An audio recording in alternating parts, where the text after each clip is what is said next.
What's up everybody, I'm Miranda with REI. Today we're covering a tough topic that has divided sport climbers for centuries. Do you rack your Quickdraws on your harness with the gate facing in or with the gate facing out?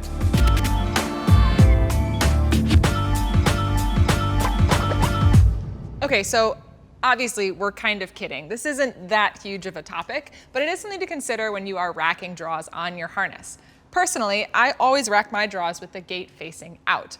What this seems to come down to is which finger you use as your trigger finger when you are clipping the draw into the hanger. So for me, I like to grab my draws with my thumb, unclip, and then go into the hanger like this. This system of having the gate facing out just makes this a much smoother process for me. So when we decided to do this video, I actually talked to a whole bunch of my sport climber friends. Many of them agreed with me, but there were some people who said that they preferred to have the gate facing in. And that was because for them, they were using their pointer finger as their trigger finger. So this made this process a lot easier.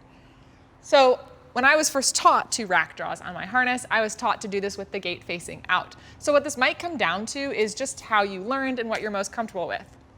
But if you feel like the process for removing a draw from your harness and then putting it into a hanger is a bit clunky for you, maybe consider how you're racking those draws on your harness. Either way is safe. There's nothing wrong with either way of doing it, as long as you feel comfortable once you've put your gear into the wall. As far as where you put the draws on your harness, I tend to front load everything on the front two loops for me, and then keep the back loops open for my ATC or for my bail beaner or anything else like that, my PAS. But again, personal preference. If you're climbing a route that you know you'll be clipping a lot on your right hand, you might load your right side of your harness a lot heavier. If you know you're clipping a lot on the left, you might load the left side of your harness heavier. Again, this is totally personal preference. So maybe not the great debate of decades or centuries, but still something important to consider when you're out in sport climbing. If you have any other questions about climbing, you can always talk to the local experts at your REI, and you can take a lead class or a climbing class there as well. We'll see you later.